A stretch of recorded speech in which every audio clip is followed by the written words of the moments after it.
April 1945. Germany was falling apart. American soldiers were moving deeper into Nazi territory every day. The war was almost over, but General George S. Patton was still fighting pockets of German resistance across Bavaria. One afternoon, American troops captured several high-ranking German officers outside a destroyed town. These were not ordinary soldiers. These were commanders, men who had spent years giving orders and leading troops into battle. Now they were prisoners. The officers had been walking for hours. Their uniforms were dirty. Their faces looked tired and weak. And they were desperately thirsty.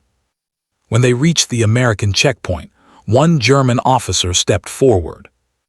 "Please," he said, "we need water." Some American soldiers became angry immediately. Just days earlier, they had discovered starving civilians, prison camps, and dead American prisoners left behind by retreating German forces. One soldier whispered, "Let them suffer." Another replied, "They never showed mercy to anyone." Soon word reached General Patton. When Patton arrived, the German officers stood straight immediately. Even defeated, they knew exactly who he was. Patton stepped out of his jeep slowly. His helmet shined in the sunlight. His ivory-handled pistols rested on his belt.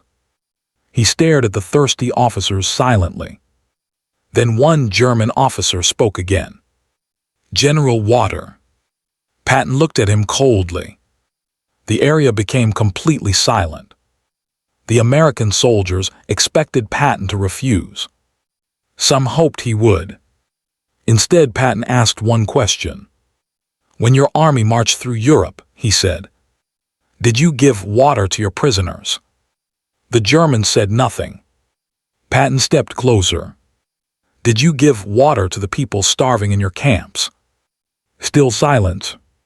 One officer lowered his head. Patton nodded slowly. "That's what I thought." Then Patton turned toward his soldiers. "Give them water." The Americans were shocked. One soldier asked carefully, "Sir, after everything they've done?" Patton's voice became hard immediately. "Yes, after everything." He pointed at the prisoners. "These men are defeated."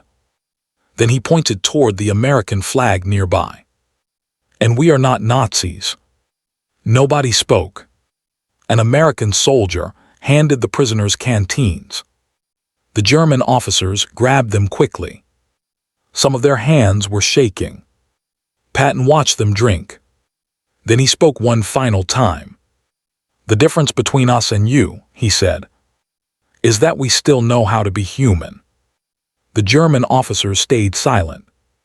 The same men who had shown cruelty across Europe were now receiving mercy from the enemy they hated. One American soldier later said he never forgot that moment.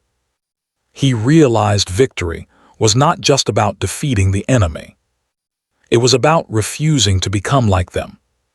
Patton climbed back into his jeep. Before leaving, he gave one final order. "Feed them, then move them to the prison camp." Then he drove away. Years later, soldiers still talked about that moment. Not because Patton showed weakness, but because he showed control. He proved that real power means keeping your humanity, even during war. So what would you have done? Would you have denied them water, or done what Patton did? Let us know in the comments. And subscribe for more powerful stories from World War II.